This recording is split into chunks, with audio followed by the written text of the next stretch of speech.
Vamos começar às 7 horas em ponto mesmo, até para não estender muito, né? Então, pessoal, muito obrigado vocês que estão atendendo a nossa live. Hoje a gente tem dois profissionais incríveis que eu admiro muito, que é o Einstein e o Lucas, da Fazenda Venturim. O Einstein eu não vou nem tentar falar o sobrenome dele, mas depois ele vai se apresentar melhor, né, Einstein? Então, o Einstein e o Lucas já faz parte da quinta geração de produtor da família dele e eles têm um foco muito grande na espécie de canéfora conilon. Então, eles fazem um trabalho muito legal com conilon especial e hoje já exportam para vários países no mundo todo. O Einstein tem mais de 23 anos de experiência com café, é dono da Terceira Onda Café Consultoria, com foco em torra para métodos específicos de pós-colheita, e ele tem muita pesquisa e muito material para compartilhar com a gente. Eu vou deixar que eles se apresentem agora, o Lucas vai começar, ele vai mostrar para a gente. São dois grandes clientes nossos, a Cropser, então o Lucas ele vai começar mostrando como que ele organiza e coleta os dados dos processos de pós-colheita dele. Escolhemos 3 processos de pós-colheita diferentes e depois o Einstein, que torrou e analisou esses cafés, ele vai mostrar um pouco dos resultados e da análise dele que ele fez desses cafés do Lucas. Então, eu vou deixar que vocês se apresentem. O Lucas vai começar falando dos processos de pós-colheita e depois o Einstein vai finalizar com as torras e as análises sensoriais dos cafés do Lucas. Pessoal, então, boa noite aí, para quem a gente ainda não tinha falado. Obrigado pela presença de vocês aí, pelo tempo de vocês. Espero que a gente possa acrescentar um pouquinho. Como a Lívia disse, eu e meus irmãos e alguns primos somos a quinta geração já da nossa família produzindo café. Maior parte no Espírito Santo, né? E aqui a gente está mais no noroeste do Espírito Santo.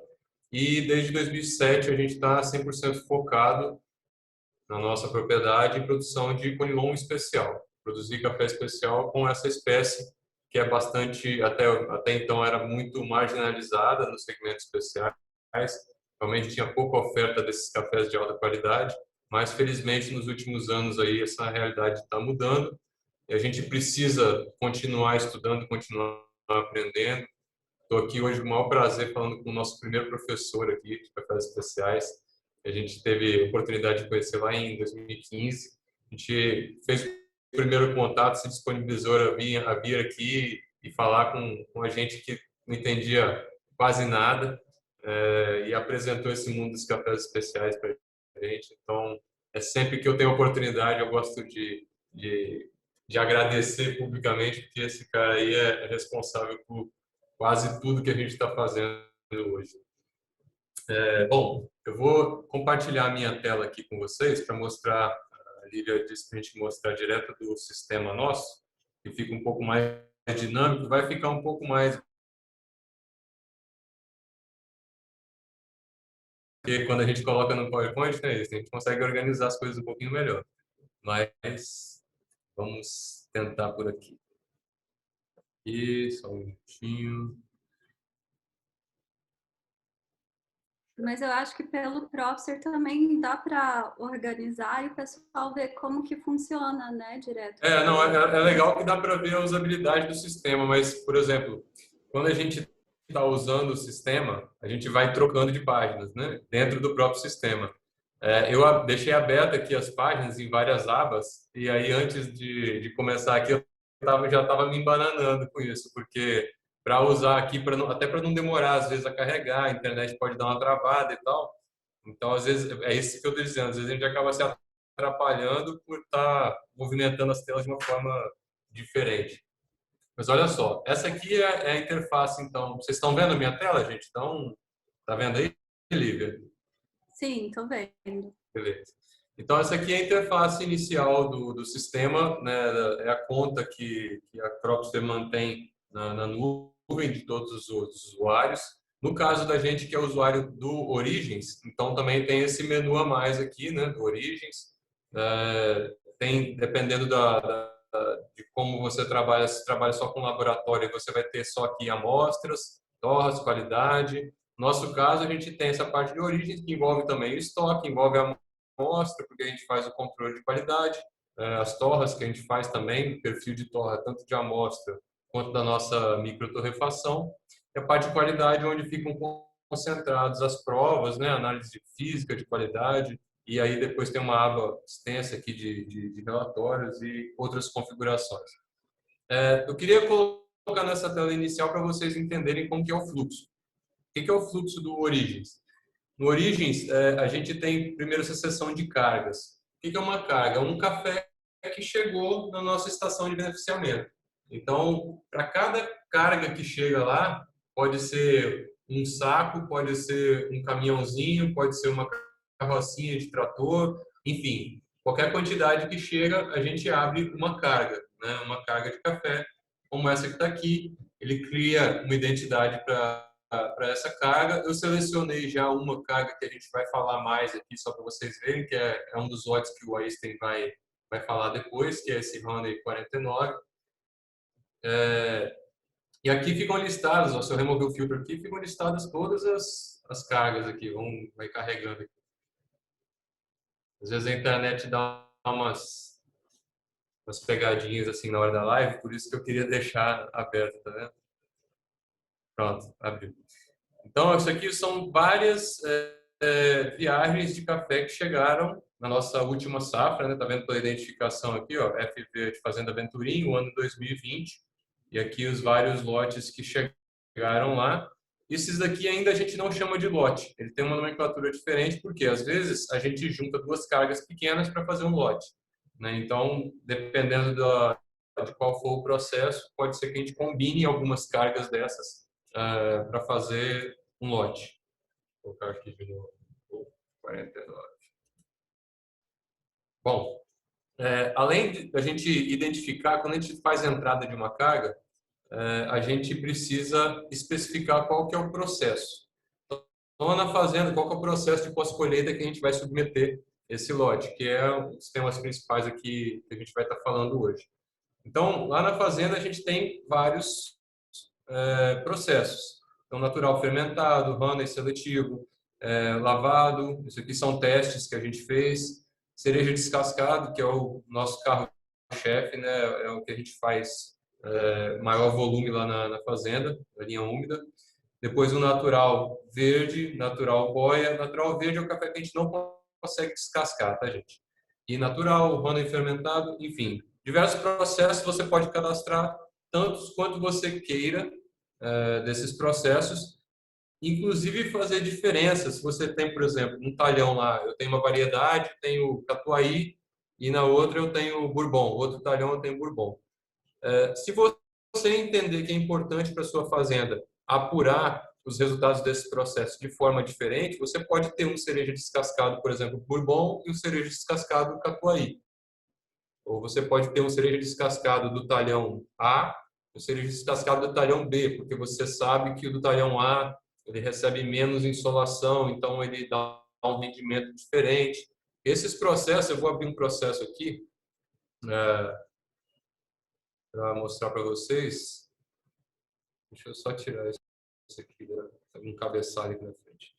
Isso aqui, ó, já é dentro do processo cereja descascado. Então, cada processo que você vai cadastrar, você vai dar um nome, por isso que eu posso ter 2, 3 cerejas descascadas, por exemplo, de talhões diferentes ou de anos diferentes, se eu quiser mudar de um ano para o outro. Então, você coloca um método principal, né, de processamento, o estado que você recebe o fruto e o estado que você, no nosso caso é o fruto, né, e o estado que você armazena. Aqui no Brasil, quase todo lugar chega assim, né? Mas dependendo do país, né, como isso aqui é uma coisa global, às vezes eles não armazenam em pergaminho, às vezes armazenam o café ainda úmido, às vezes tem estações menores que só recebem o café e levam para uma estação maior, então por isso que tem vários formatos aqui. Aqui que é o fator de rendimento, ó, que a gente pode colocar separadamente para cada processo. Por exemplo, se eu recebo um café fruto maduro cereja, ele tem um fator de rendimento, que é mais ou menos a proporção que a gente vai usar para fazer a estimativa de rendimento daquele café. Depois que a gente fizer os primeiros lotes, a gente pode apurar, porque isso muda de ano para ano, de acordo com o clima daquele ano, principalmente as chuvas no período de granação, a gente observa uma variação no rendimento da safra. Então a gente pode alterar isso aqui. Se eu recebo esse café, por exemplo, se ele é boia, quando o café é boia, o café já está um pouco seco, né? Já secou na planta, né? Antes de vir para a estação.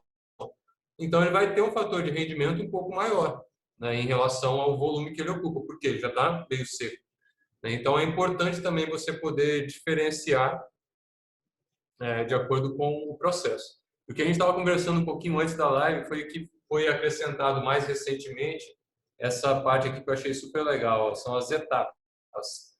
O que são as etapas? Você pode discriminar, pode separar, dividir o seu processo em partes. Por quê? Às vezes você quer, dentro desse processo, monitorar algum trecho. O exemplo mais clássico é a própria secagem, né? Que eu coloquei aqui. Esse processo eu só coloquei a secagem como processo de monitoramento. Por quê? Cereja descascado, no nosso caso lá, ele já chega na estação de beneficiamento, já entra para o lavador, na sequência já vai direto para o despolpador, né, e depois já vai direto para a secagem. Então, é um fluxo contínuo. Nessa parte, a gente não tem muita informação ali para medir, porque é um fluxo contínuo.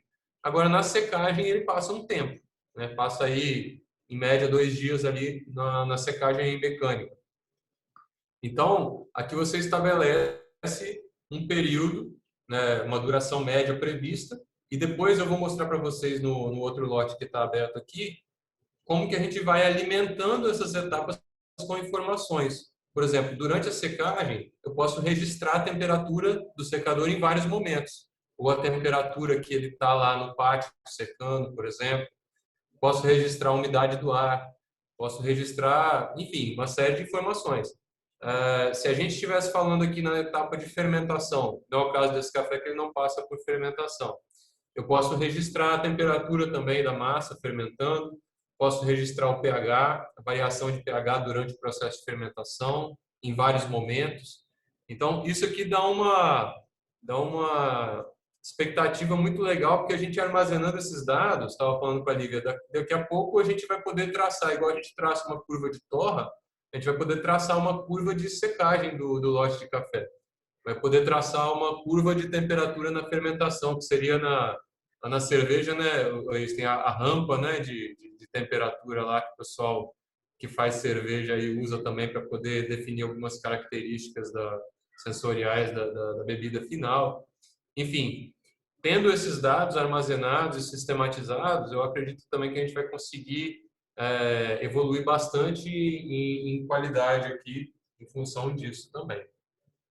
Depois aqui, enfim, esse aqui é o processo de cereja descascada. Quando eu entrar com uma carga nova, então, igual essa daqui, aí eu posso dizer se ela é cereja descascada, se ela é um honey, se ela é fermentado, se não é, enfim, tudo isso. Então aqui, né, entramos dentro de um processo de cereja descascada para mostrar. Eu vou mostrar um lote aqui, ó, dentro do nosso estoque mesmo, para poder mostrar para vocês como que essa informação toda fica rastreável dentro do sistema. Eu acho que isso que é o mais legal. A gente fazia rastreabilidade antes de ser cliente Propster, antes de começar a trabalhar com Propster. Só que é muito complicado, porque você tem um monte de formulários, um monte de folha com informação. Na verdade, não é com informação, você tem as folhas com os dados, né? Com coisas anotadas, com um monte de dados anotados. Agora, quando você precisa reunir aquilo e realmente tirar uma informação daquilo, é um tanto trabalhoso, porque você tem que buscar os papéis, comparar, né? É difícil de manusear. Do jeito que fica sistematizado aqui no Propster, a gente consegue não só visualizar, como pegar em todos os pontos da cadeia a coisa toda ligada, né? Então, a partir do meu estoque, por exemplo, eu consigo puxar de qual talhão que veio aquele lote, quanto tempo ele passou na secagem, quanto tempo ele passou na fermentação, qual foi a temperatura que ele atingiu durante o processo de fermentação. E o que eu acho mais fantástico é que eu posso compartilhar isso também com o cliente, né, que vai comprar esse café, que vai torrar esse café. Essas informações, depois o Einstein vai falar sobre isso, elas vão ajudar depois quem vai definir o melhor perfil de torra. Elas vão ajudar, talvez, ele a conectar algumas informações ali. A pessoa que vai utilizar esse café lá na frente, né? Um cliente nosso, por exemplo, que é distribuidor, ele compra o café para vender para outras pessoas. Então, para ele ter informação sobre esse café lá na frente, para poder vender para os clientes dele também, é muito importante. Então, eu acho que assim a gente tem um potencial ainda enorme para explorar em cima do sistema Origin, que é um sistema novo dentro da Cropster, e que realmente fica até difícil da gente enxergar, porque tem um potencial muito grande, né? O fato de ter essas informações todas reunidas. Então, ó, voltando a falar aqui especificamente desse lote, que o Einstein depois vai falar da análise sensorial dele também, mas isso aqui é a tela que abre quando a gente clica lá no nosso estoque, né? Isso aqui, beleza, abriu o lote Honey 49, vai aparecer aqui o estoque atual dele, né? Nesse caso aqui, ele está aparecendo como bica corrida ainda, não está rebeneficiado. Aqui, ele já dá uma pista sobre a rastreabilidade. Ó. Isso aqui é o talhão de onde veio, da Fazenda Venturino, talhão Braço do Sul. Só que se a gente quiser mais detalhes sobre isso, deixa eu tirar isso aqui. Se a gente quiser mais detalhes sobre esse lote ao chegar aqui, a gente clica aqui. Ó. Aqui é aquela identificação da carga que eu falei lá no começo. Ó. Ele está mostrando, ó, esse café veio dessa carga aqui, vamos dizer assim, foi processado como um honey e está armazenado como bica corrida. Isso aqui era o peso dele não beneficiado, o peso que chegou em fruto, por exemplo, né? Aí se eu clico, tudo que aparece aqui sublinhado, na verdade é um link dentro do sistema. Então se eu clicar aqui, ele vai abrir lá essa carga, né? Que é a carga que deu origem a esse lote, que é essa carga 20.086. Data de colheita, esse lote foi colhido dia errado, recebimento aqui, ó, dia 6/8/2020. Aqui, quando a gente entra com um lote aqui no nosso sistema, como a gente usa muito a linha de descascamento, a gente configurou para dividir sempre em 3 partes, porque a nossa linha úmida, quando a gente entra com café, a gente divide ele em 3 partes. Que uma parte é a parte que vai ser descascada, que é o fruto maduro, a outra parte é a parte do fruto que não está totalmente maduro, então ele não é descascado, e a parte que sai no lavador, que é o boia, que é o fruto quando a gente lava, que ele separa por densidade. Então, os frutos que já começaram a secar, eles boiam no tanque, no lavador, e aí eles vão ser separados também. Então, esse lote aqui, ó, daqui eu já consigo ver informações. Esse lote foi colhido com 89% de maturação, aproximadamente 3% de verde. Ele já é um lote colhido mais no final da safra, então normalmente no final da safra a gente tem bem pouco verde mesmo. E já tinha um índice um pouco maior de café boia, café que secou na planta, né, vamos dizer. Porque também já estava mais no final da safra, então alguns frutos que amadureceram antes já secaram e vão ser separados. O que deu origem ao lote 49, ao Honey 49? A parte que foi descascada. Né? Para quem não conhece, o processo de Honey, na verdade, a gente descasca o café, não desmucila. No nosso caso aqui, para esse processo especificamente, a gente reincorpora uma parte da polpa no mosto de fermentação e ele ainda teve adição de leveduras para poder guiar o processo de fermentação. Levedura que é usada para vinho, por exemplo, também. Então, falando aqui mais desse processo, aqui está mais detalhado, né? O talhão. Se eu tivesse mais de uma origem, por exemplo, se eu tivesse colhido esse café em mais de um talhão, ele estaria aparecendo aqui embaixo também todos os talhões que compuseram esse lote. Aqui em cima, eu vou voltar aqui para poder mostrar para vocês a parte do... Vou minimizar isso aqui. A parte das etapas que eu falei. Ó, nesse lote aqui tem bastante coisa. Etapas. Aí agora nós vamos falar então um pouquinho mais sobre as etapas que compuseram esse lote. Ó. Esse aqui, no caso, depois daquele fluxo contínuo que eu disse no lavador e no descascador, ele foi para o tanque de fermentação. A fermentação a seco a gente não faz com água e foi inoculada com leveduras, né? Como eu disse. Aí aqui a gente fez o acompanhamento da temperatura. Esse lote entrou no tanque de fermentação no dia 6/8 do ano passado, às 18 horas. A temperatura era 23 graus. Isso aqui, gente, como eu registrei aqui no sistema depois, né?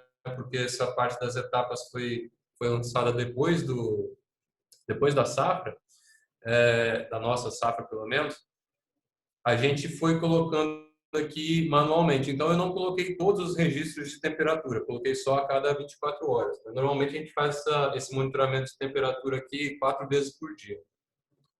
Então, aqui às 17 horas, no dia seguinte, no dia 7, a temperatura estava em 28 graus. Depois, às 17 horas, no dia seguinte, dia 8, estava em 32 graus. E depois 34 graus no último dia. Na manhã seguinte, aqui, isso aqui às 17 horas, na manhã seguinte a gente começou a secagem desse lote. E aí a gente passa para uma próxima etapa, que é a secagem. Ele foi para a secagem, então começou a secagem aqui, ó, a primeira leitura de secagem a 35 graus, no dia 10, que foi no dia seguinte aqui. Então, o primeiro registro de temperatura foi no final do dia, né, do primeiro dia de secagem, 35 graus. Depois, no final, na metade do segundo dia de secagem, outro registro a 34 graus. E o registro de umidade aqui de quando ele saiu. Isso aqui foi a hora que tirou, né, que foi o fim da secagem. Eu posso registrar, então, vários parâmetros, tá vendo? Umidade, temperatura. Aí vai depender de qual etapa que você está. Por exemplo, se eu estou falando de secagem, não faria sentido eu registrar pH, por exemplo, né? Mas umidade, temperatura, eu posso colocar a temperatura ambiente, posso colocar a umidade do ar também. Enfim, tem outras possibilidades aqui também. Então, isso aqui é só para mostrar como que você consegue detalhar o lote e ter todo esse registro. Depois, como eu disse, é possível que a gente consiga exportar isso aqui em algum formato de relatório para os clientes. Se eu quiser fazer, né, assim, um relatório básico, já está pronto. Agora, eu acredito que no futuro a gente vai conseguir traçar realmente as curvas de secagem, a curva de fermentação, que eu acho que vai ser um negócio bem enriquecedor também. Deixa eu passar aqui. Tá legal? Não sei se vai abrir para pergunta agora, Lívia, vai deixar mais para o final, né? Sim, a gente prefere deixar mais para o final, mas se alguém tiver alguma dúvida referente ao seu processo de pós-colheita e qualquer outra dúvida também, se quiser perguntar agora, só porque para a gente não estender muito, porque tem a parte do Sim. Einstein ainda, então acho melhor Eu deixar já para o final. já estou vendo que o tempo também está correndo muito, só tem mais uma tela para mostrar aqui, que seria, então a gente aqui dentro de um lote, né? Só para mostrar que a gente consegue, a partir de um lote que está no estoque, consegue voltar lá no dia que ele foi colhido, passar por todo o processo que ele está, né, durante o pós-colheita. Aqui também a gente poderia ter informação, a gente tem aqui na aba de amostras, aqui, por exemplo, deixa eu tentar ver se a internet ajuda aqui. Na aba de amostras a gente tem todas as informações sobre os lotes, a prova, né, desses lotes, nota, tá vendo aqui no cantinho aqui tem algumas notas, olha, alguns lotes que estão aparecendo, registro. Então, você tem toda a informação de controle de qualidade, eu poderia ver as curvas de torra dessas amostras, por exemplo, está tudo aqui.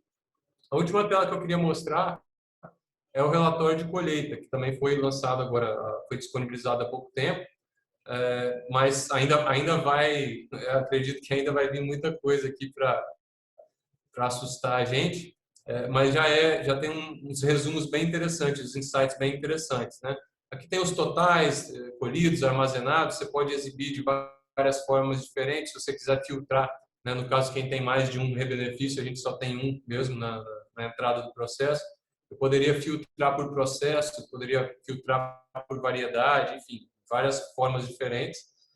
Isso é a forma como enxergo. Isso aqui eu coloquei como peso verde, mas eu poderia colocar o peso recebido, peso armazenado, enfim, isso aqui é o peso já de café beneficiado, mas antes do rebenefício, né, que é de café bica corrida, vamos dizer. E aqui eu achei muito legal esse gráfico, tá vendo? Que é um fluxograma. Eu te mostra o volume em cada semana. Por que isso aqui é interessante e importante? Porque a gente consegue enxergar e se preparar. Olha, nesse período aqui, a gente precisa de estar rodando em alta, né? É o pico de safra, junho e julho. Ano passado, isso aqui são dados do ano passado, tá, gente? Aqui a gente tem, ó, começo aqui, clones precoces, colheita seletiva, depois começa a colher os materiais genéticos precoces, depois começa a chegar os médios e começa a entrar na maior janela de colheita, né? Chegando a esse pico máximo aqui, no final de junho, início de julho.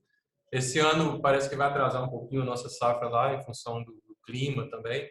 mas normalmente é a época que mais aperta mesmo para a gente lá. Depois teve uma outra paradinha aqui, ó, uma outra redução no ritmo para chegar aos cafés tardios. Aí deu um picozinho nos tardios. E isso aqui são só experimentos, né? Coisa mais do final de setembro que a gente fez aqui, inclusive, se não me engano, foi experimento mesmo. Aqui também tem outras formas de filtrar, você consegue enxergar por processo, tá vendo? Como eu disse, o cereja descascado é o que a gente faz mais volume na propriedade, mas a gente também faz um pouco de natural com esse café que não descasca, um pouco de natural com café boia, que também não é descascado. Fizemos ano passado 2 lotes de natural, mas com café que seria descascado, né? Vamos dizer assim, café com alto índice de maturação também. E aqui alguns dados sobre projetos especiais que a gente pode ter, enfim. O relatório aqui é uma palheta em aberto, né? É personalizável, dá para adicionar muita coisa de acordo com os filtros que você tem aqui, gerar esses relatórios também em PDF, compartilhar com o cliente, é bastante interessante. Eu vou agora voltar aqui para, se eu conseguir, né? Aí, voltar para a tela inicial e acho que por enquanto, o que eu tinha para apresentar aqui era isso. Agora eu vou passar para o Einstein falar um pouquinho sobre a análise sensorial dos cafés.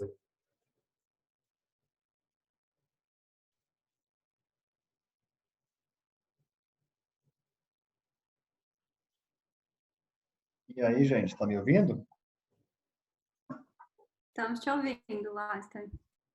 Que bom. Então, começar me introduzindo também, só abrir um testezinho aqui que eu preparei. Ai, que sumiu. Tá bom, pensar nisso depois. Também lembro muito bem quando eu fiz a primeira visita lá para conhecer a família do Lucas.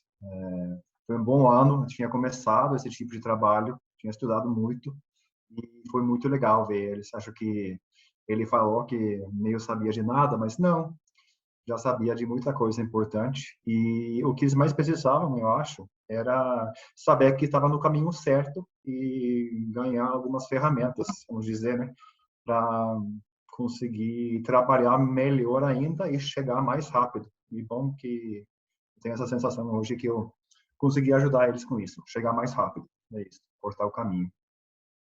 Então, hoje eu queria apresentar o trabalho que eu fiz para Lucas sobre esses cafés, vou mostrar um pouquinho sobre como funciona a Cropster, vou mostrar rapidinho também um pouquinho como sobre eu faço meu trabalho, como eu fico avaliando as coisas e sim, achei. E mostrar como funciona a Cropster, como eu faço as avaliações, como que eu fico lendo os cafés para entender se eu estou no lugar certo ou se ainda falta um pouquinho para chegar. Então é isso. Vou ver das minhas notas aqui. Então, quando eu fui trabalhar com o Lucas, eu já conhecia um pouquinho de Conilon. Eu já tinha ido para a Índia para ver um pouquinho do cultivo, já tinha provado, já tinha torrado uns anos profissionalmente antes e tinha Conilon em algumas receitas, o robusta. Mas mesmo assim, Conilon nunca foi a minha praia. Então, para eu sentir que eu tinha feito o necessário para Lucas e a família, porque você avalia um café, você meio mexe na vida de uma família, pelo menos uma pessoa. E não é uma coisa que você faz correndo e não é uma coisa que você faz sem fazer o melhor possível, porque, igual eu falei, você tem a vida de uma família na sua mão.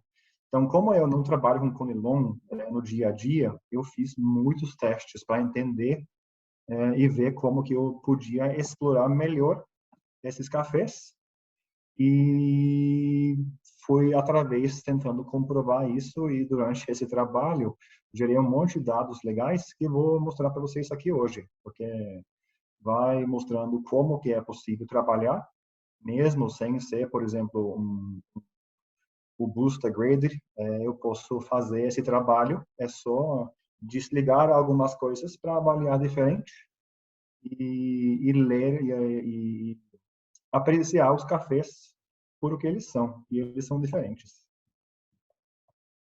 Para mim, Conilon, e não o café do Lucas, mas Conilon em geral, muita gente tem um problema com Conilon, e principalmente é que é diferente.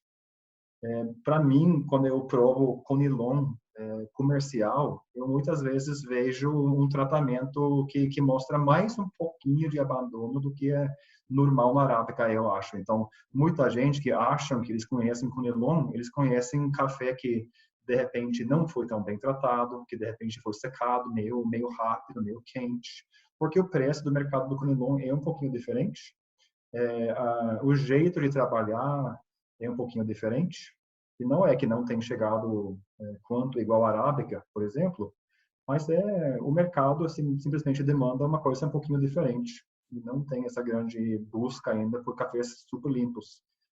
Porém tem muitos, e tem muito café bom. Então, para mim é muito gosto de tipo abandono, de secador quente, de pequenos erros assim de limpeza que de repente o café não passou na eletrônica, por exemplo. E esse é o tipo de gosto que muita gente joga o café para baixo por isso. E não precisa ser assim. É só trabalhar um café bom ou achar aquele café bem trabalhado, bem beneficiado, que começa a aparecer cafés incríveis. Tem algumas diferenças, mas eu vou te falar que um sentimento que eu tenho que é muito forte hoje é que Conilon faz uma base maravilhosa para algumas fermentações. É muito legal, porque alguns cafés, tipo, dá uma página branca para você pintar com a fermentação. E é muito, muito bonito ver quando isso dá certo. O sensorial é um pouquinho diferente, você não pode ficar achando que você vai achar alta acidez, por exemplo. Então, tem que tirar essa parte de ser provador e focar em outros aspectos. De repente, também, quando você torra, você não vai buscando as mesmas coisas. Você não vai tentar puxar acidez num café que não tem tanto. Você vai tentar, por exemplo, puxar doçura, trazer as frutas mais para frutas secas do que para frutas frescas, por exemplo. Porque, como frutas frescas, você não vai conseguir explorar eles da mesma forma. O que mais que tem aqui?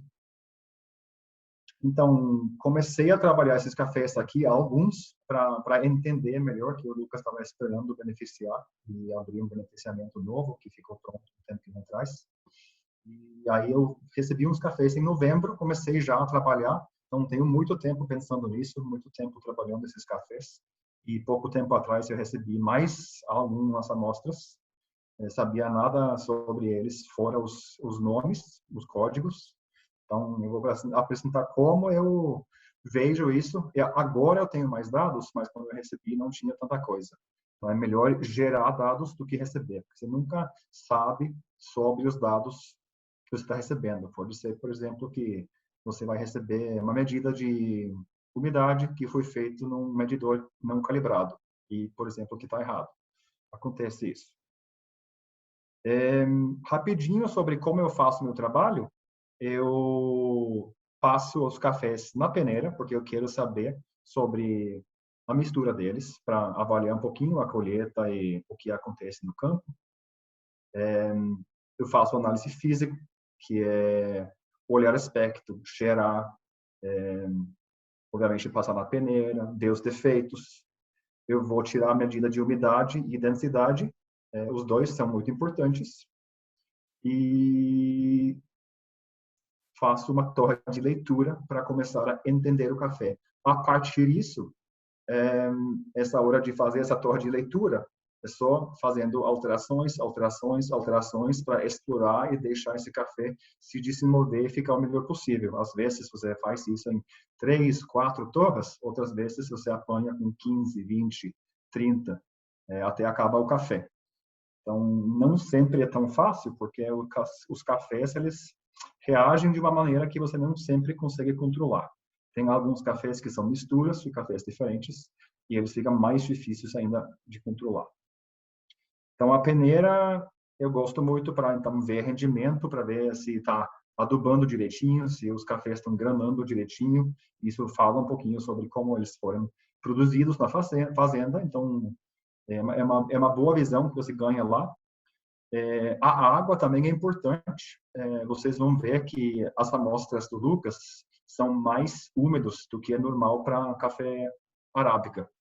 Pouquinho a mais. Parece que quando falamos que a arábica deve ficar entre 11 e 12, o Conilon fica muito feliz entre 12 e 13. E eu concordo nisso. Eu não vejo problemas com esses cafés que eu tenho torrado que são mais úmidos e até acho que deve ajudar eles um pouquinho a ser mais saborosos ainda, porque a água realmente é muito importante na formação de alguns aromas. Então, é legal isso. A densidade também é uma medida que me fala muito, não fala o suficiente, eu queria que falasse mais, mas me fala um pouquinho sobre a estrutura física do café e como esse café vai conseguir receber o calor que você vai dar para ele durante a torra. E aí você faz essa torra de leitura e você sai mudando, mudando, mudando, até você chega a fazer uma coisa que realmente fica incrível. Eu queria mostrar um pouquinho desse processo para vocês. Então agora eu vou tentar ver se eu consigo dividir a minha tela e mostrar um pouquinho disso. Vamos nessa mesma. Pronto, parece que funcionou. Vamos aqui então. Eu queria mostrar um pouquinho sobre essas amostras que eu tenho aqui. São as amostras que o Lucas me mandou em 2 etapas. Day 59, não, Day 56, está aqui de baixo, que é o Conilon Honey 20CD49. Dá para ver que tem 11,7%, como eu tirei a medida, e a densidade está um pouquinho abaixo, 792, um pouquinho abaixo de 800 gramas por litro. Isso é meio esperado, que é um pouquinho mais baixo, porque é um café fermentado, um café honey, e muitas vezes eles pecam um pouquinho de densidade.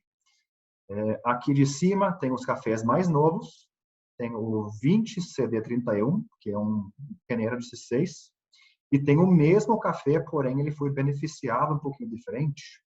Aí é visível aqui, a umidade é igual, e tem um com 820 gramas por litro e tem outro com 845 gramas por litro, que é bem mais denso. Então, é o mesmo café, mas ele passou uma densamétrica e tiraram esse café top, SG 1115, que é um café mais denso, mais limpo.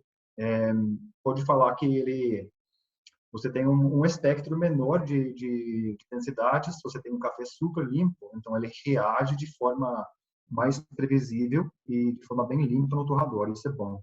E um experimento dele que chama 20M Soak, que de repente ele vai conseguir explicar um pouquinho depois, porque é um café que me deu um trabalhão, eu achei difícil. Acho que vou tentar explicar para vocês porque ele foi um pouquinho difícil, mas é um testezinho dele. Dá para ver que 12,4% de umidade, 807 gramas por litro, então bem razoável. Então podemos pensar neles um pouquinho mais tarde. Agora, como eu não faço tanto trabalho no dia a dia com café Conilon, eu tinha que sair experimentando. E aqui tem um pouquinho disso. A galera fala que Conilon necessita de uma temperatura maior, que precisa de muita energia, e eu tentei comprovar isso. Então, eu fiz algumas torras a partir da receita padrão que eu estava usando para torrar amostras nessa época, e dá para ver que tem 4 torras até parecidas, né? São parabólicas. O tempo final deles é extremamente parecido e a curva de erro levemente diferente. Porém, no final, melhora isso. Deixa eu fazer uma coisinha aqui. Eu vou mostrar um pouquinho mais do final, então vou dar um zoom aqui para uns 4,50, mais um pouquinho. Tá bom, assim. E aí podemos também tirar o tempo de resfriamento no final. Pronto. Então, aqui temos, então, o final desses 3 cafés. Aí sim. Tem a temperatura do ar chegando a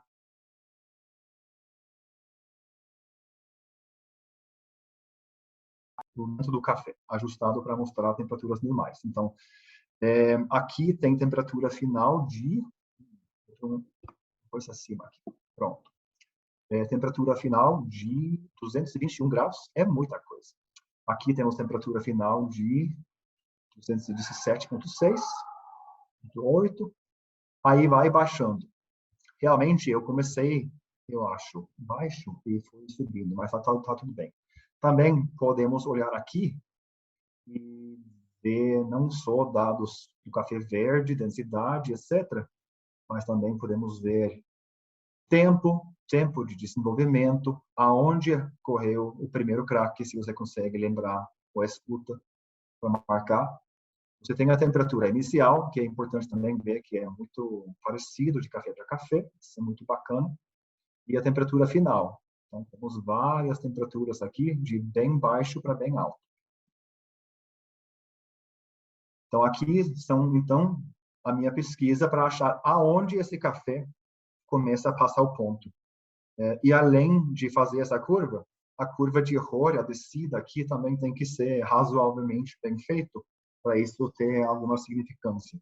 Porque se você tem um flick que está acima de 1 grau, o seu resultado aqui de cima, de repente o café queima, independente da temperatura final ou não. Isso tem a ver com uma condição de sofrer essa subida de temperatura. Então, se for muito abrupto, você pode tirar um café com temperatura mais baixa, que mesmo assim tem gosto queimado. Então, tem que olhar isso. Então, foi assim que eu fui atrás de temperaturas finais, com curva de Rohr pelo menos razoável, para ver quanto esse café com limão realmente tolera antes de começar a dar mau gosto de queimado. E a resposta foi de 216 a 17 graus na Icava versão 3.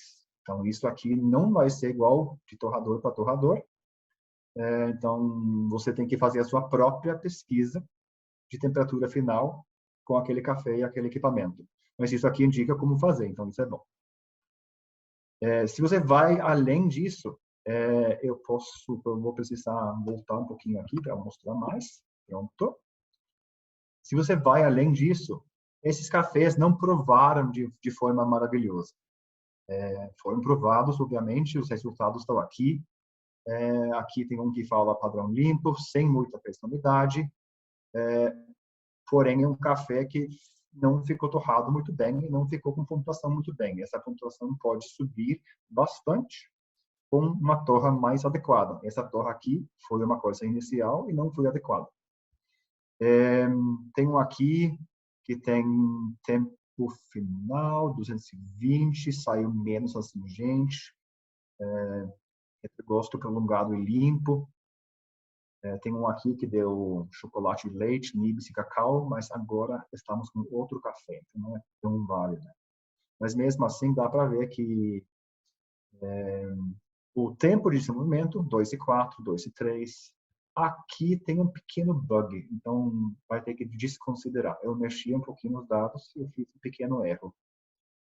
O tempo aqui são de 6:32, 33, todos esses cafés, mas eu consegui colar o tempo de resfriamento para cima, então desculpa por isso.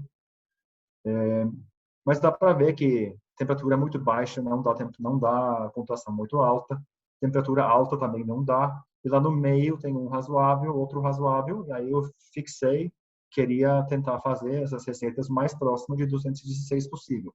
Aí eu vou cair nesse ponto mais doce que tem. Então, é isso. Depois de fazer isso, que era achar a temperatura inicial certa, eu fui atrás de o tempo. Qual tempo eu preciso torrar esse café para ele ter esse tempo de desenvolver? Isso é uma coisa bem engraçada. Para mim, parece que se você tem, então, uma temperatura final correta, que não ultrapassa, você tem um tempo adequado e, além disso, uma curva de ROR bem bonita, bem arrumada, do jeito que tem que ser, você quase nem precisa provar um café para saber que vai estar bom. Porque se o café está limpo, ele vai desenvolver bem. Obviamente, temos que provar ainda, não é assim. Mas quando você tem um café que, tipo, deu um 81, 82, esse café não prova muito bem, por que você não dá mais um pouquinho de tempo para ele? Você pode até copiar a ROR entrando no estalo, copiar a curva de ROR durante o estalo, mas dá mais 30 segundos para esse café, dá mais 40, dá mais um minuto, porque, por exemplo, de 2019 para 20, essa mudança de safra, em 2019 eu estava torrando a maioria das amostras em volta de 5:30, 6 minutos. E agora, os cafés de 2020, tinha que subir para 6:30, 7 minutos, com a maioria para conseguir render. Então, mostra que ano para ano tem grandes diferenças. E essa mudança de 2019 para 2020, eu estou achando tem a ver com essa super safra que não deixou as plantas conseguir preencher os sementes da mesma forma. Ficaram faltando alguma coisa e eles demoram mais a desenvolver por isso. Não tem como aceitar o calor da mesma forma. Você pode melhorar muito isso com um café um pouquinho sujo. Você limpa ele, que ele vai receber esse calor muito melhor. Então, é um bom jeito de ver isso na prática. Mas ano para ano também dá diferença. E, obviamente, processo para processo, fermentação, secagem, tudo tem a ver, mas muito disso é limpeza do café em si. Qualquer café mais sujo vai torrar de maneira pior, porque ele não desenvolve da mesma forma e o verde até acaba de atrasar um pouquinho o café bom, então, não é tão legal. Então, achando o tempo certo, eu queria ir para uma outra categoria que de repente vou achar aqui. Ótimo. Agora, vou tentar achar esses resultados que eu mais gostei e mostrar para vocês como isso tudo pode mudar mexendo com uma receita. O primeiro é um café de 84 pontos, que foi praticamente a primeira vez que eu provei ele de verdade, depois de ter trabalhado muito. Depois tinha esse, e no final eu posso mostrar esse. Ótimo! Então vamos fazer uma coisa que eu faço quase todos os dias da minha vida, comparar torras. Então aqui vamos olhar um pouquinho. Dá para ver que tem 3 cafés que parece que até andam meio parecido. Só que aqui você tem uma escala que vai de 55 graus a 254. Não é uma escala. No outro lado aqui, você tem a escala da ROR, ou a taxa de variação de temperatura, que vai aqui de 0 a 41. Então, se você olha esse lado aqui, que pertence a essa curva, a curva de ROR, você vai conseguir ver muito mais por causa da mudança de escala do que você veja nesse lado aqui. Então, as diferenças pequenas que você não consegue ver traçando essas linhas, dá para ver que aqui abre mais espaço entre eles. Então, aqui você realmente consegue ver com muito mais nitidez o que acontece com seus cafés. Eu vou te falar, antes desse ponto aqui, eu não vejo muito interesse por mudar uma curva. Desse ponto aqui para frente, eu faço bastante mudanças. A única vez que realmente eu fico mudando esse lado da curva é se eu preciso uma ROR específica entrando o crack, por exemplo, por aqui, eu não consigo atingir isso sem também mudar o início. Aí eu fico mudando. O que é mais importante para mim, para desenvolvimento de sabor, é o que você faz mais ou menos daqui para frente. Tem que achar o tempo certo para esse café conseguir desenvolver. Tem que achar ou atingir a temperatura final suficiente para esse café realmente virar doce, porque tem uma transformação de açúcares que é muito importante. também tem uma transformação de acidez que é muito importante. Você quer chegar acima desse nível mínimo de doçura, você quer sair de, por exemplo, ter gosto de maltose, que é um tipo de açúcar que não é muito doce, você quer acabar com ele, quebrar essa cadeia e apresentar outro tipo de açúcar. Então, você torra ele mais um pouquinho, ele vai ficar mais doce. Mais um pouquinho ainda, aí você perde a doçura, porque passou o ponto. Tem que achar esse ponto mais doce do café. Então, vamos dar um zoom aqui no final para olhar o que acontece com essa taxa de variação de temperatura no final. Aí até pus isso na minha camiseta hoje, mas de repente é difícil ver. Tem uma nova. Está meio difícil produzir essas coisas na pandemia, mas eu vou conseguir. Vou começar a andar com horror no peito. É isso. Então, olhando aqui, se queremos ver comentários, podemos tocar em mostrar comentários. Aí, abre esses dois. O terceiro, eu não marquei o estalo dele, porque eu estava ocupado cheirando e descobrindo coisas, e aí eu não marquei. Mas muito parecido. Em volta de 205 graus, esse café Gosto está lá, quase independente da receita. Dá para manipular ele um pouquinho. Se você, por exemplo, quer trazer ele um pouquinho mais para baixo, existe essa oportunidade. Porém, como ele vai até 216 mais ou menos, você não precisa trabalhar para baixar esse ponto inicial do estalo. Mas com alguns cafés, isso vale muito a pena, mexer nos parâmetros para você conseguir trazer ele uns 2, 3 pontos para baixo para você ter mais espaço para manobrar durante o estalo. Isso é muito importante. Então, olhando esses 3 cafés, dá para ver que aqui parece que eles andam de maneira muito parecida. O ponto final é praticamente igual, o tempo é praticamente igual. Porém, aqui dá para ver que aqui o azul está mais alto. Se ele está mais alto, ele está... Enquanto aqui, 13,5, falo aqui de cima. Se vocês olharem aqui, aparece a ROR nessa linha vertical preta. Então, aqui tinha 13,5, que definitivamente é muito mais energia do que, por exemplo, a linha vermelha, que estava com 11 no mesmo ponto, ou 12, né? Bem menor. Então, com certeza, essa linha azul vai gerar mais sabor e mais aroma. Opa, toquei. Se ele está mais alto. Agora eu vou ter que fazer uma coisinha.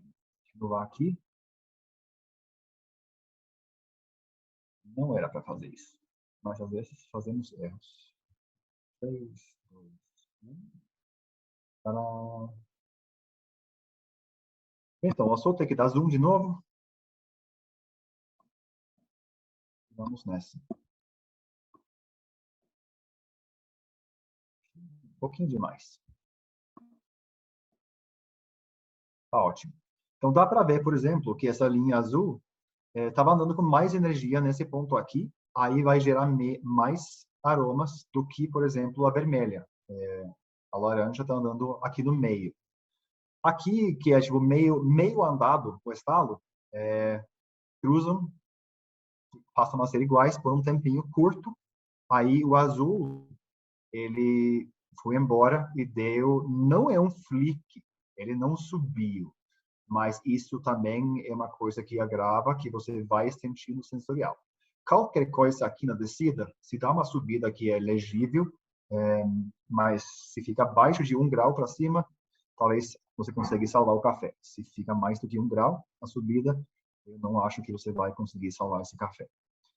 Então, se está acima aqui, tudo ótimo. Nessa segunda parte, você não quer ficar alto assim, você não quer ver um rabo que começa a ficar andando no horizontal dessa maneira. Você quer focar mais em fazer algo... vamos tocar assim, ótimo. Tá? Ótimo. Você quer fazer mais algo assim. Se eu mostro o comentário de novo agora, dá para ver que primeiro crack aqui, ele anda de uma forma que realmente é bem linear. Bem linear. Vou fazer outra coisa que eu faço muito com os meus cursos. Vamos ver se ele consegue fazer essa troca, hein? Vamos aprendendo. Tô achando. O Lucas, você faz assim, se você está vendo a segunda tela? Tô vendo, sim. Ótimo, obrigado. Isso aqui podia ter dado errado. Tem muita coisa aqui. Cadê as minhas ferramentas? Eles ficam abaixo das minhas barras o tempo inteiro. Ótimo, é isso que eu quero. Elas estão acima. Então, se a gente coloca aqui, desde o crack até o final, uma linha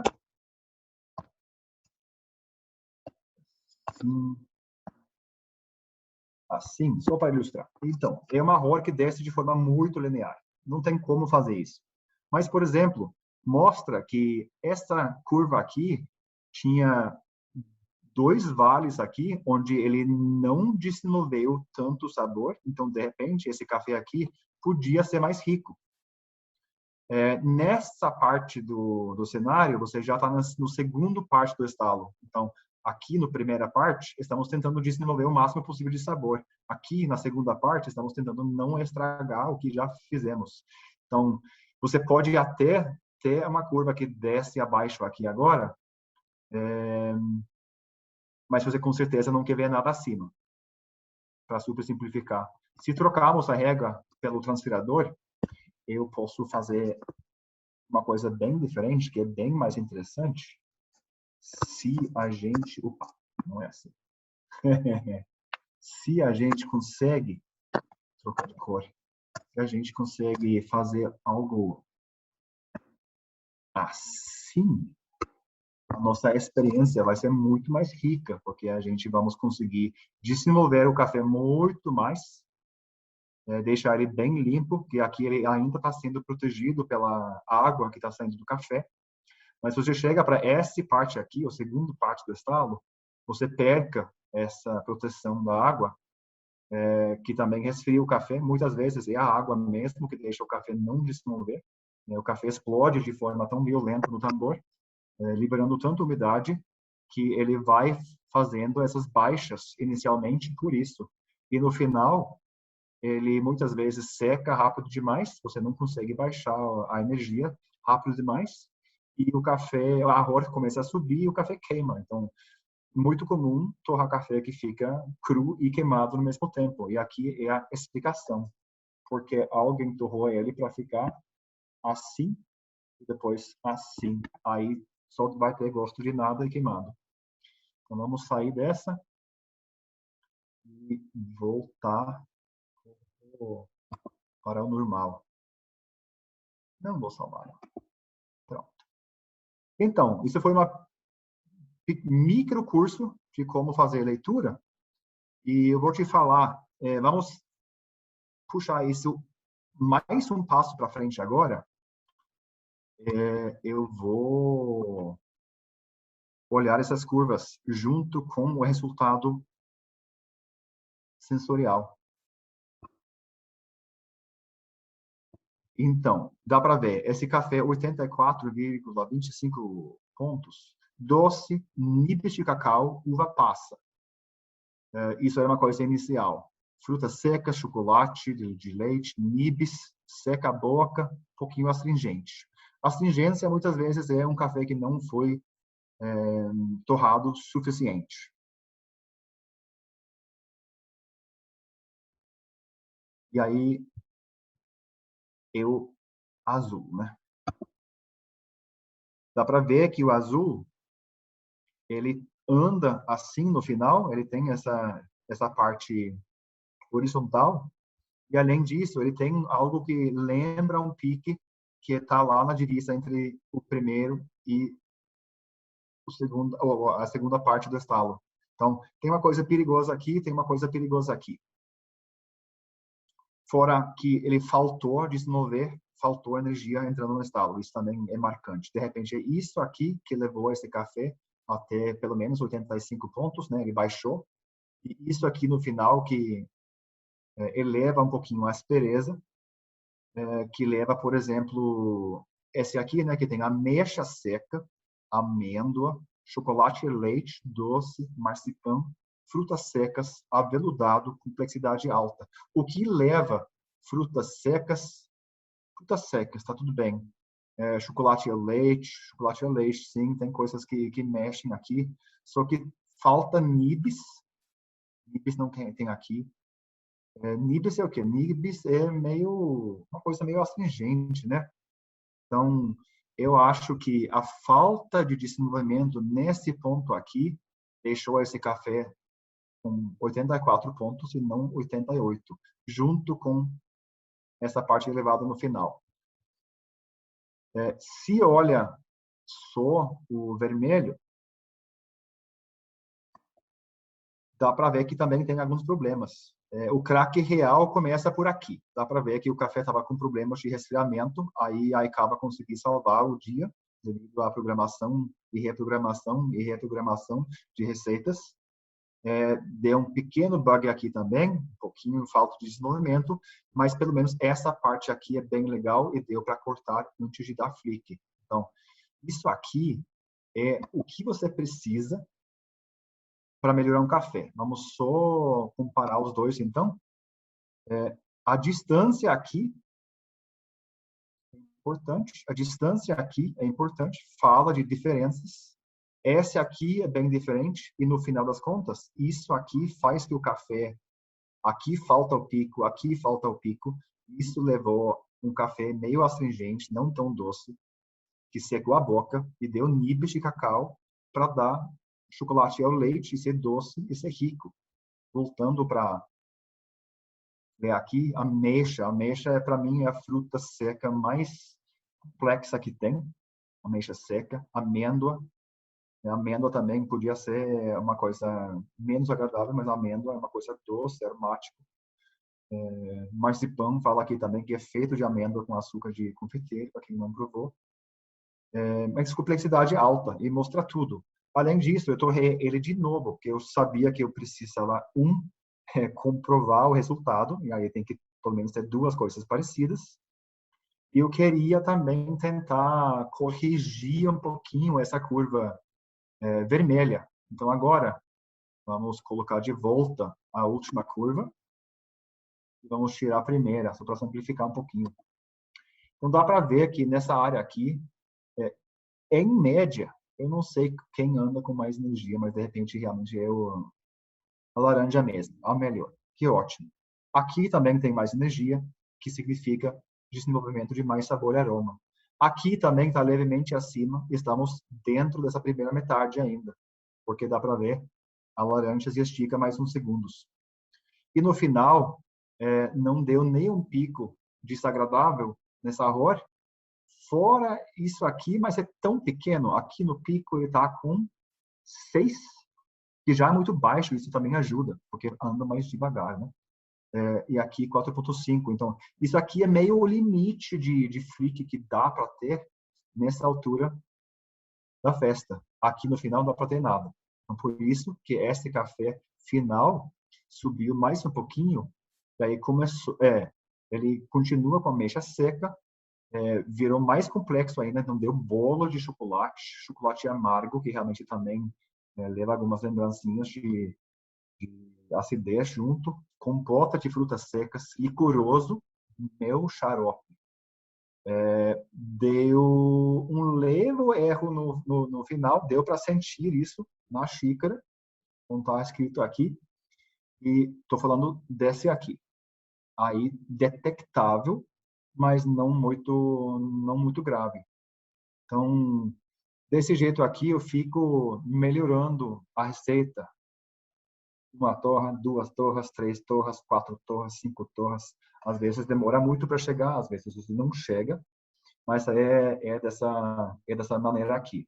E o que é legal na Icaba, que é muito difícil fazer em qualquer outro sistema, é que você tem esse modo de receber a sua medida, essa receita, ela não anda tentando copiar essa linha que é a temperatura do grão. Ela anda criando um ambiente que é muito parecido. Então, você tem essa ferramenta super poderosa, que é Você coloca seu perfil de leitura, você deixa o café correr como esse café quer correr para você conhecer ele. E depois você aplica as técnicas que você precisa para esse café se comportar e mostrar a melhor cara que tem. Então, pode falar que torrar café é igual administrar crianças pequenas. Pode falar isso, pode tentar achar outros jeitos. Mas o café, ele não quer sair bonito. Ele quer parar de desenvolver no início do estalo, porque ele libera muita umidade. Isso realmente ajuda o processo meio parar. E no final, quando o café seca, ele quer queimar. E você tem que evitar que ele queima. Se você consegue, então, ter uma temperatura final boa, um tempo total dentro da esquema e essa curva de erro bonita, você vai ver como seus cafés melhoram. Aqui estamos falando de 4 pontos. É muita coisa. E tenho visto isso com muitos cafés. Então, se consegue achar algo diferente, pode tentar, mas é difícil. Então, agora, eu queimei mais uns 35 minutos, eu acho. Será que vamos entrar a fazer algo um pouquinho diferente? Talvez conversar um pouquinho sobre esses cafés e os resultados?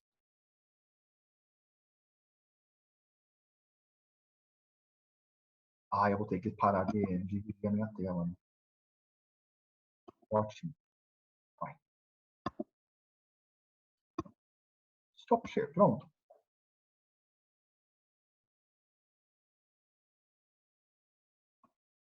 Agora sim. Só demorou. Então, Lucas, não sei, você está sem microfone por enquanto, mas talvez vamos abri. conversar um pouquinho sobre isso. Talvez já tem tantas perguntas que deveríamos olhar isso antes. Lívia, você está com a gente também? Agora voltou. Tô sim. Bom. Muito obrigado. Obrigado, Einstein, pela apresentação, ao Lucas também. Então, vamos começar. Eu acho legal, porque como a gente tem poucas pessoas agora no webinar, as pessoas também podem habilitar o microfone delas e fazer perguntas diretas para vocês também. Legal. Acho que seria legal, né? Atira. Eu abri o chat aqui uma vez, porém, só foi uma vez. Eu vi que Eu respondi o seu pai, Lucas. O Igor perguntou sobre a temperatura do crack para você. Então, a temperatura do crack vai depender muito da sua máquina, porque parece meio doido, mas medir temperatura não é tão fácil. Você sabe qual temperatura você tem, né, até você colocar 2 termômetros. Aí eles de repente não mostram a mesma coisa, você fica sem saber. Então tem que testar, sempre tem que verificar tudo. Não dá para se basear nos dados de ninguém. Tem que gerar seus próprios dados. Isso te ajuda muito. Mas o Igor perguntou na hora que você ainda não tinha mostrado qual que era a temperatura de crack daquelas curvas. Você estava falando a temperatura final. Acho que ele perguntou qual que seria o crack nas suas para ter uma ideia da diferença de temperatura entre o crack e a temperatura final. Quantos graus no desenvolvimento ali, mais ou menos? Acho que era Legal, isso que ele tipo a estava... amplitude térmica do crack. Isso, exato. Então, isso É isso aí. varia demais de café para café, porque o que acontece, de forma muito simplificada, cafés mais sujos estão com cafés defeituosos, cafés que têm menos densidade, um monte de coisa que de repente não deveria ter passado para fazer um café incrível. Mas um café mais comum acontece muito. E sabemos todos que também beneficiamento não é nada simples.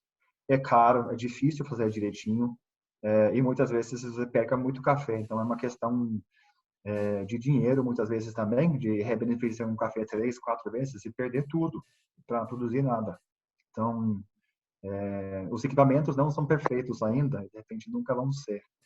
Mas um café que tem muito verde, esse verde ele não desenvolve tão rápido como o café mais maduro. O café mais maduro ele tem uma estrutura, ele sabe, tem uma coisa que falta no mundo de torra. Eu nunca ouvi falar disso fora o meu pequeno círculo, que é uma medida que a gente precisamos para conseguir cortar o caminho. E vai ser algo tipo a taxa de absorção. Se você tem a ICAVA versão 3, igual eu, vira meio óbvio que como perfil chama inlet temperature em inglês, então é a temperatura de fornecimento, vamos falar isso. Você mede a temperatura saindo da resistência antes que chega no café, antes que a máquina e o café realmente comecem a absorver tanto, mas principalmente o café, esse calor. Você tem como criar um ambiente fixo, você sempre cria aquele mesmo ambiente, você deixa os cafés correndo. Você vai ver, café sujo, ele demora mais para absorver o calor, então ele demora mais para chegar na mesma temperatura. E aí isso agrava também o erro do verde, não é de ser tão ruim. Café verde não é tão ruim. Se você faz uma secagem boa, você faz uma torra boa com café verde, você ganha um café que no mínimo é doce, pode ser limpo, gostoso, tem um leve frutado. Mas esse mesmo verde, você torra ele junto com um café mais maduro, ele não chega. Então, além de ter os defeitos de um café verde, que é de ter mais amargor, essa aspereza que chega junto com é para não consumir, né? Igual banana verde, não é tão legal. Ele fica muito mais grave por não chegar na torra. Então, você tira esse café verde e torra ele separado e coloca ele de volta junto com o restante, o café melhora muito. Então, uma parte do problema do verde é que ele não torra, ou ele torra muito mais devagar. Então, estamos faltando esse cálculo para você saber. Eu comprei café X e o padrão mundial de torra é de 11 minutos e 58 segundos. Eu só estou jogando números que não existem. Eu vou aplicar um fator de 1,13 para esse café aqui, que eu já vou ter meu perfil muito perto, porque existe esse cálculo. Alguém passou esse café num aparelho que mede isso, e você já sabe. Então, 12 minutos mais essa taxa 1,13, aí você chega numa coisa muito razoável para esse café. Falta isso hoje, para a gente entender mais os cafés. Falta essa leitura. E, por enquanto, o único jeito que eu sei de fazer isso é na Icaba.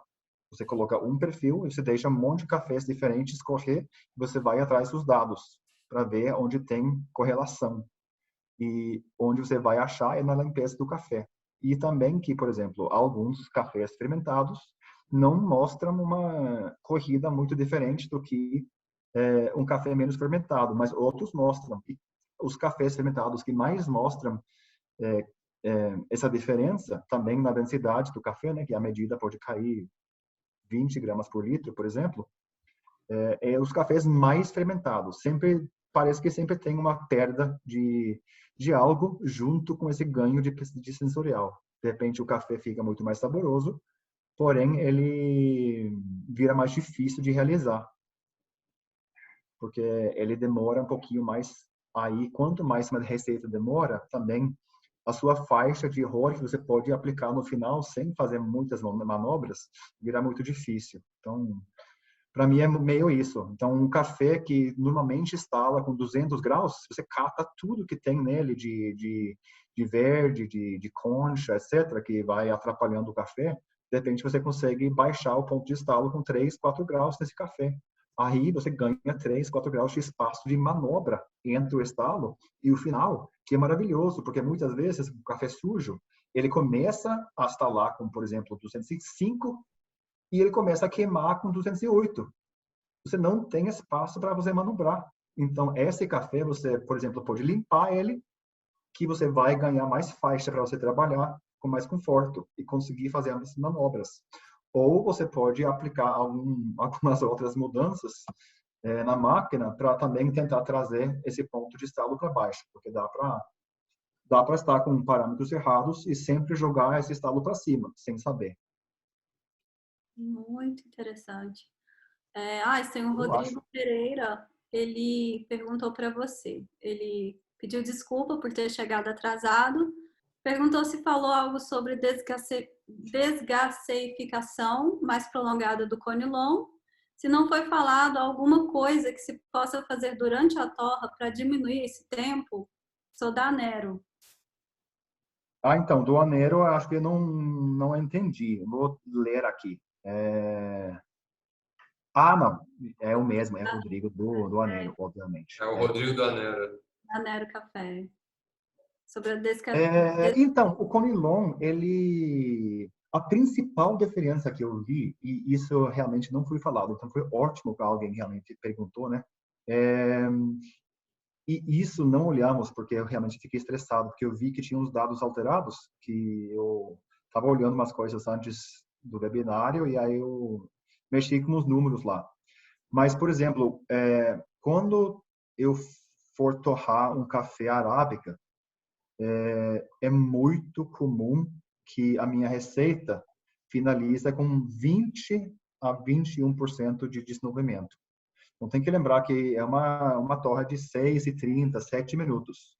Então, não é tanto, mas o percentual vira grande. Por exemplo, uma receita de 12 minutos, de repente você fica com 16, 17% de desenvolvimento, né? E já vai dar 2 minutos de crack. Aqui não é bem assim.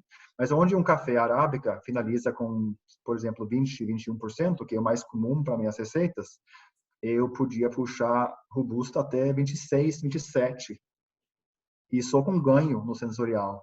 Então, sim, eles toleram temperaturas mais altas, em geral, não existe nenhuma regra, porque tem grande variação quando você está falando de botânica, né?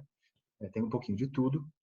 Café é muito denso, café pouco denso, café com todos os defeitos, tem um grande espectro. Mas tem isso, Conilon tolera mais temperatura, precisa de mais temperatura, e também você pode prolongar bastante esse tempo de estalo. Eu fui até então 26, 27% no máximo. Porque não dá para ver que os dados foram meio adulterados por eu. Foi, sim. Só acho que em cima da pergunta do Rodrigo aí, uma vez eu tive essa conversa também. Por isso, assim, alguns clientes relatam para a gente que parece que precisa de um tempo maior de descanso do café para até atingir o melhor ponto para a É, prova. Tem você um falou para jeito mim, né? de torrar diferente para, vamos dizer assim, ele desgazer e ficar mais rápido. Eu acho que é Eu isso que ele lembro essas está. nossas conversas iniciais, né, de meses e meses atrás, e aí você Uhum. também estava atrás disso, que eu, é, não necessariamente que o café é mais denso sempre, mas muitas vezes, torrando ele, parece que ele é mais difícil fazer, abrir, instalar direitinho, que ele é muito denso e necessita de muita energia. E realmente é assim. Eu não sei se é por causa da estrutura dele, que, por exemplo, oferece um pouquinho mais de tecidos como lignina, que é duro, né? Que de repente faz que o grão em si talvez não é mais denso, mas se você tem tecidos diferentes que faz que a totalidade é mais dura e necessita de mais energia para expandir, por exemplo. Aí tem que falar com alguém que sabe muito melhor sobre essas coisas. Por isso que é bom ter especialista. Mas sim, tem essa questão, mas não necessariamente é a densidade que é maior. Não, Só que, não. É só que tem uma correlação, só que não. o que eu ouvi falar sobre isso, não sei se tem base, é que quando você torra mais rápido, você acaba fractando mais, você acaba formando caminhos para o gás, depois da torra, esses gases escaparem mais rapidamente. Então, acho que torras mais longas, como às vezes a gente precisa fazer, né, por causa dessa rigidez, talvez ele acaba demorando também um pouco mais, porque justamente não forma esses caminhos preferenciais para Sim, os gases escaparem de dentro. sim. Então, eu não precisei muito tempo, mas só para ter certeza, normalmente eu deixo meus cafés descansarem, tipo, 3, 4 horas antes de provar. Porque as minhas receitas são feitas para fazer isso. Porque você Torras tá muito me rápidas, né? pagando por dia para eu estar na sua fazenda, você não vai querer que eu fique lá 6 dias esperando a minha torta ficar pronta, né? Não Sim. rola, fica muito caro. E também vou ficar doido, porque eu vou ter nada para fazer. Mas, com os seus cafés, como eu tinha que desenvolver eles muito mais tempo e para temperaturas mais altas do que é comum, eu deixei eles descansarem 24 horas. Então, isso também foi falado agora, que deixei um pouquinho mais, mas é principalmente porque as receitas chegaram a temperaturas mais altas e com um tempo também um pouquinho mais estendido. Entendi. Então, teoreticamente, quanto mais você estende o tempo, o café vai ficar mais poroso. Essa porosidade que ajuda o café fica mais solúvel, mas também abre caminho para a saída dos gases. Então, você perca e você ganha. O Rodrigo, ele adicionou que alguns cafés fermentados que ele trabalha são mais densos e eles costumam demorar mais a desgasificação, como os conilons Uhum. também. Sim. Então, existe vários exemplos. Se você controla uma fermentação do jeito certo, pelo menos esse aspecto, não precisa ter perda de densidade fermentando café. No final das contas, tem muitos aspectos que realmente são válidos, né? Se você, por exemplo, compara dois cafés, um começa muito mais limpo do que o outro, também vai mostrar algumas diferenças positivas nesse aspecto no final, pensando na densidade e como o lote vai torrar, porque tem um aspecto que eu não sei porquê, mas poucos produtores sabem isso, então eu vou propor um teste para vocês fazerem. Eu gosto muito de testes, eu gosto de testes simples, onde você utiliza o que você tem. Então, todo mundo tem um paladar e todo mundo tem olhos, normalmente. Então, se você pega só café muito maduro, muito bonito, você prova ele, você prova a fruta, e você pega só aquelas frutas mais maravilhosas que tem, você pega alguns feios que não chegaram a ser maduros ainda, pode ser verde cana, mas é bom se for verde, só para ficar pior ainda. E você coloca para secar um círculo desse tamanho aqui, com cereja bem bonita, você deixa 2, 3 dias, você seca, você deixa não ficar cozinhando no sol, cuida ele como se fosse um café normal, e você pega outro café, você dá 10% de verde para ele, você deixa ele secar ao lado, talvez 2, 3 metros distante, para não ter como trocar coisas que têm cheiro, porque tem frutas que também dá para controlar através de hormônios, etc, etc, né? Tem que lembrar dessas coisas. Então, esse café bonito, maduro, que você colocou para secar, ele está me ajuda, Lucas. Ele está deteriorando. Depois de tirar do pé, começa a degradação. Isso, já começa Ele a vai degradar, senescência. ele vai secar e você vai pôr ele na boca, você vai provar. Você também vai provar essa cereja que você colocou junto com o verde e ver como não só o verde ficou meio ruim, mas o maduro que ficou ao lado do verde, ele meio estragou também. E isso vai junto com o café desde o início. Então, o que mais podemos fazer para os nossos cafés ficarem bonitos é ganhar o máximo de separação por maturação desde o primeiro momento prático. Porque não ajuda tanto passar um café na eletrônica. Talvez ele sobe 3, 4 pontos, mas você pode subir mais 1, mais 2, mais 3, se você começa com algo limpo. Você começa um processo de fermentação com uma faixa muito mais estreita, você vai ter muito mais controle. Porque, vamos falar, você vai fermentar para 2 dias um café. E esse café já começa com algumas frutas que estão começando a apodrecer. Como eles vão ser no final e como o café verde também vai se desenvolver, que não tem esses açúcares, por exemplo, que o mais maduro vai ter. Então, se você consegue trabalhar com uma faixa muito restrita, você vai conseguir melhorar muito a pontuação do café.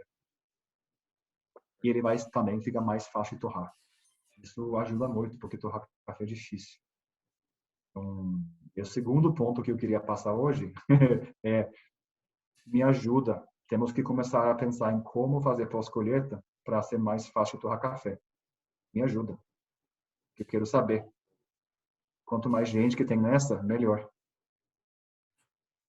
Tem algumas coisas que a gente vai, principalmente os produtores que estão com a gente aqui, que produzem, mas que também torram o café, realmente tem bastante para experimentar nessa área ainda, né? Porque dá para perceber sim diferença. Eu percebo lá quando a gente faz lotes de cereja descascada, às vezes depois para poder fazer um volume maior, para fazer um container, por exemplo, que vai ser exportado, você vai pegar lotes excelentes e juntar todos, né, para fazer um lote homogêneo de 320 sacas separadas. Uhum. Aí eu tenho a oportunidade de torrar os lotes em separado e depois de torrar todos juntos. São lotes que, né, às vezes, têm um perfil de bebida muito parecido, pontuação muito parecida, aspecto físico muito parecido. Quando você junta todo mundo para torrar, já é totalmente diferente. Porque o Sim. comportamento é o que você falou. Quanto mais você vai juntando coisas diferentes, mais difícil é de torrar. Eles não respondem do mesmo jeito, não chega do mesmo jeito no final, né? Então, faz muita diferença mesmo. Eu acho que você falou aí, a gente conseguir separar antes do processo, tem todo sentido. Sim. Eu estava olhando o chat aqui e houve mais uma pergunta. Eu lembrei que tem outro café aqui que podemos olhar para ver essa questão de como o café desenvolve durante a torra. E isso aqui é um dos outros cafés seus, né? É o CD seu, que eu tenho até duas versões e dá para ver como que ele tipo se desenvolveu durante o trabalho com a receita e como pequenas alterações realmente fazem muito sentido e como eles têm impacto no sensorial. Então, se vocês querem, eu posso dividir a tela e olhar esse outro café. Sim, sim, por favor. E aí eu Então, vou pode fazer ser. a pergunta do Marcelo enquanto você compartilha a Então, tela. vou dividir e será para todos os panelistas ou só para você? Como que é? Eu vou fazer assim. Para todos. Todos. Enquanto você compartilha, o Marcelo Risse perguntou: podemos ter algum gosto de cozido? Ah, é isso que você vai É compartilhar? meio por isso. É meio por isso. E eu queria fazer uma pergunta para o Lucas também sobre, na hora que ele cria os processos de pós-colheita na fazenda dele, e ele está coletando os dados das etapas, ele já tem uma ideia de cada processo, como que vai ser a resposta na torre, ele já faz os processos pensando na resposta na torre, no perfil sensorial que ele deseja para esses cafés, ou você tem algumas surpresas depois quando você torra o café? A gente faz pensando, né? Principalmente fermentação, né? Uma coisa que a gente já viu é que realmente não adianta você querer consertar um café através de um processo. Tipo, não, esse café aqui, a colheita ele não está tão maduro, então vou fermentar para poder melhorar ele. Não vai nessa não, que então você não conserta assim. Então, por exemplo, fazer processos mais complexos vão envolver fermentação, precisa do café que tenha mais combustível para fermentação, tenha mais polpa, tenha mais doçura. Então, sim, a gente direciona de acordo com o processo que ele está. Tipo assim, não, o café lá que tá imaturo. Eu não vou descascar esse café, eu vou secar natural, bem devagar, igual você falou, para tentar chegar com ele bem equilibradinho. E a gente conseguiu esse ano lá fazer muito café na casa de 80 pontos, cafés que não estavam totalmente maduros. Beleza, é um café que vai atender um público de entrada ali muito bem ainda, né? Depois com uma boa preparação, o café fica legal. Então, com certeza depende do perfil. Agora, principalmente quando a gente trabalha com fermentação, surpresa é demais, né? Porque a gente fermenta sempre esperando o melhor, mas nem sempre dá o melhor e às vezes dá melhor do que você esperava também, né? Então, porque tem Sim. muitos fatores envolvidos que a gente não consegue monitorar, né? A própria microbiota que está naquele lote não é uma coisa que você vê, né? E nem mede. Então, meio que você vai ou pelo histórico da área, a gente tem umas áreas lá, por exemplo, que são próximas e a remanescente de mata, né? Ou você vê que o solo é mais vivo, né? Elas têm uma carga de microbiota maior. Agora, isso Muito também maior. não é garantia. Pode ser uma microbiota que vai puxar a fermentação para um lado ruim, né? Então, é uma briga, né? Então, depende de muita coisa, realmente, né? Não dá para acertar todas, né? Então, eu estou com 4 lotes aqui que eu espero que todos vocês podem ver. Será que eu fechei o chat, né? Mas a galera tá vendo também, né? Tá vendo? Sim. Tá ótimo. Então, aqui tem... você me mandou mais de um café. Eu vou falar de uma forma diferente. Com um dos cafés, você me mandou uma quantidade maior para eu ter como brincar e achar o melhor jeito de fazer. Isso. Isso foi muito mais claro. Gringo não sempre é fácil.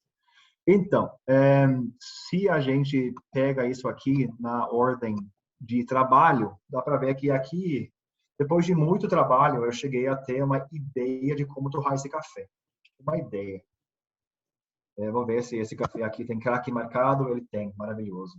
Então, dá para ver que esse café aqui, com uma receita extremamente parecida do que o café Honey, que olhamos bastante até agora. Ele começou esse crack em 198 graus, então mostra muito como cafés diferentes se comportam de forma diferente, como um fermentado, muito fermentado até. Ele demora muito mais a conseguir absorver essa energia e chegar a dar estalo, porque ele começou com 205, né? São 7 graus, é muita coisa. Mas mesmo assim, ele consegue chegar a 215,5 no final, sem queimar. Então, igual os outros cafés, ele funciona muito bem se você não ultrapassa de 217, que também é o ponto de referência minha, através de léxica, que é onde a reação por pirólise começa a ficar mais forte. Então, você tem muito mais facilidade de começar a queimar tudo que você tem feito a partir desse ponto. Então, não deveria passar. Mas, como eu falei, medir temperatura não é fácil. Pode ser que você está vendo 220, mas não é. Dá para ver aqui que, chegando no estalo, começou a resfriar um pouquinho antes, que é café começando a abrir e vazar umidade. Aí cava se recupera, porque também eu fico desenhando essa curva aqui com ajustes leves, além de ajustes de ventilação, para prevenir e forçar esse café a se comportar. Isso que normalmente acontece, então você chega aqui, logo antes do estalo, ele já começa a vazar a umidade e ele resfria. Então, aqui ele vai faltar desenvolvimento. Aqui também está muito baixo, a ROR está com 10, aqui no fundo, 9,7. É muito baixo, então ele não desenvolve muito sabor e aroma aqui. Então o café vai ficar morto, já sei. Não vai rolar. Chegando aqui para a segunda parte, já começa com um flick feio. O café já começou a secar. E toda a umidade saiu tudo junto, porque um café de densidade mais alta, ele é mais uniforme, então ele vai fazer mal de forma mais uniforme. Então dá esse pico muito feio. Depois ele se recupera, porque ele está vendo, putz, estou indo para o lugar errado, tem uma certa inteligência nessa máquina, então se recupera, porém começa a aquecer de novo, e no final está querendo aquecer de novo, então meio feio. Então, vendo isso, eu entro na receita, eu faço algumas diferenças, e eu faço mais uma tentativa, aí vira assim.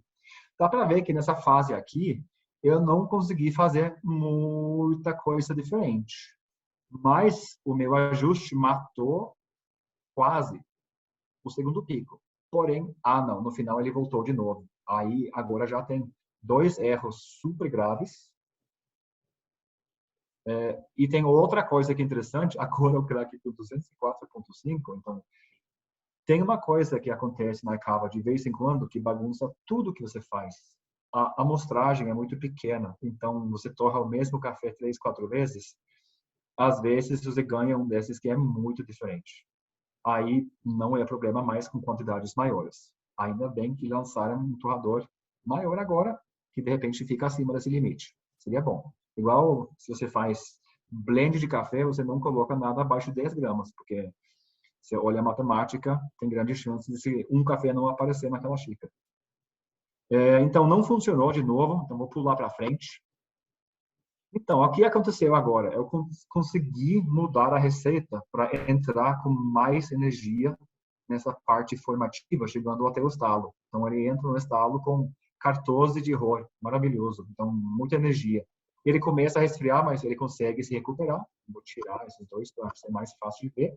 Então, ele tem essa queda, mas estamos conseguindo recuperar.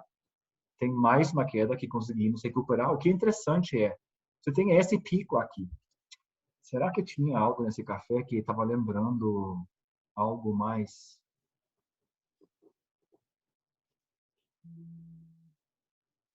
Não mesmo, ele não apareceu tanto. Que legal. Então, de repente, esse aqui não foi grave o suficiente, ele não chegou tão tarde, então ele não levou essa bebida a ficar tão astringente, tão com gosto de queimado, por exemplo.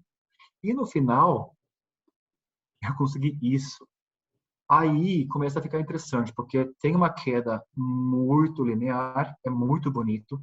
Isso dá uma estabilidade também depois de entrar no estalo. Ele entrou um pouquinho mais tarde. mas ele andou antes e depois do estalo de forma muito bonita, com essa parte aqui no final que não ficou perfeito, porém aqui no pico tem 5,6, aqui de baixo tem 4,7, então está dentro do limite. Por acaso, se você tem algo desse tamanho aqui, vale em volta de 2 graus da temperatura final. A falta de desenvolvimento dessa curva aqui, você pode levar o café a ficar mais quente e ganhar de volta, porém, você vai bagunçar muito o sensorial, mas você vai conseguir, vamos dizer, a solubilidade para conseguir uma intensidade muito parecida, mas o sensorial ele muda bastante. E aí, olhando, então, esse café no final, que é bem interessante, porque aqui não são não é o mesmo café mais, né? Tem que ver, tem essa coisa de astringente, que é o primeiro, biscoito de maisena, chocolate, pipoca, tabaco. Aqui fala falta de desenvolver, também foi marcado como uma torra mais clara. Então, segundo, esse biscoito de maisena virou biscoito amanteigado. Tem amêndoa aqui, não é mais para tipo pipoca, astringência, um pouquinho de caramelo. Aí, com mais desenvolvimento, ele continua com o caramelo, ganhou um pouquinho de chocolate ao leite, redondo, toffee. Toffee é caramelo misturado com outras coisas, muitas vezes com um pouquinho de baunilha. Então, ele ganhou complexidade, ele se acalmou muito, ganhando essas melhorias na receita. E você chega no último, você vai ver que, nossa, não é o mesmo café mais. É sim, mas é não. Eu 20 CD31, peneira 16, up HRD 10. Então, esse café, ele foi tirado da densamétrica com uma especificação diferente. Aqui fala bolo, chocolate e leite, elegante, frutas secas, mel. E depois, complexo, bolo, toffee, chocolate e leite.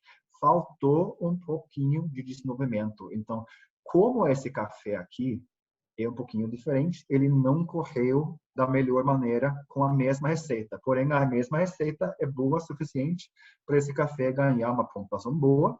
Porém, um café mais denso, um café mais alinhado, vamos dizer, ele deve prestar melhor. Então, se eu continuo o trabalho com esse perfil para aperfeiçoar esse perfil aqui para o 16 HRD, High Density, eu acho que eu consigo tirar mais um ponto dele para ele ter pontuação melhor do que o café menos denso.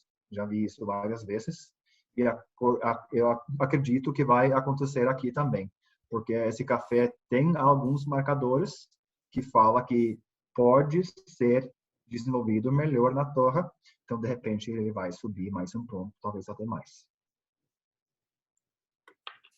Einstein, muito obrigado por ter demonstrado, né, todos os perfis e a complexidade de desenvolvimento desses perfis para o café Conilon. A gente vai ter que encerrar agora, porque a gente já passou mais de meia hora do horário previsto, né? E assim, a gente fica com um pouco de gosto de quero mais da sua aula, né? De desenvolvimento de perfil. Então, para quem está aqui participando do webinar também, quem quiser continuar a aprender um pouco mais com Einstein, que tem um conhecimento muito técnico, muito alto, também pode entrar em contato com ele e também marcar uma consultoria. O Einstein dá aulas da consultoria personalizada, então é só entrar em contato com ele também. E eu agradeço muito ao Einstein, ao Lucas. Claro que se pudesse a gente ficava aqui a noite inteira, porque tem muita coisa, muitas dúvidas, né? Principalmente a gente que trabalha com café e está começando, né? Tem muito que aprender ainda. Para quem chegou atrasado, igual o Rodrigo, a live está sendo gravada e vai ficar disponível no nosso canal no YouTube. Depois nós vamos compartilhar por e-mail com todo mundo que se inscreveu na live também. Então, eu quero agradecer de novo. Muito obrigado, gente. É uma grande honra ter vocês com a gente para esse webinar, que foi um webinar muito legal.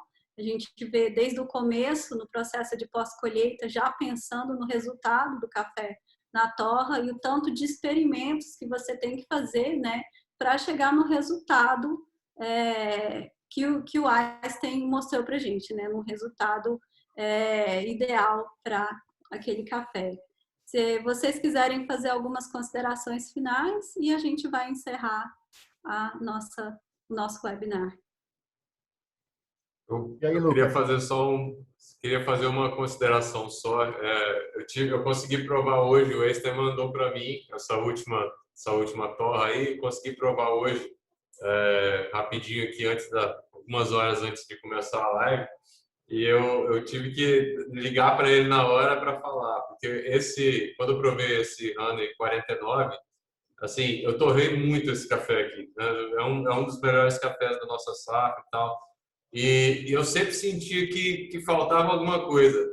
E, poxa, mas esse café, às vezes parece que vai, mas não vai, parece que vai, mas não vai. Querendo dizer só assim, da importância realmente de trabalhar e acertar esses detalhezinhos na torra, né? Eu não tenho ainda essa habilidade, né? Essa técnica que o Einstein tem. Quero a camisa, de repente com a camisa dele eu vou, né? Vou poder me É sentir só mais isso. poderoso. É só isso.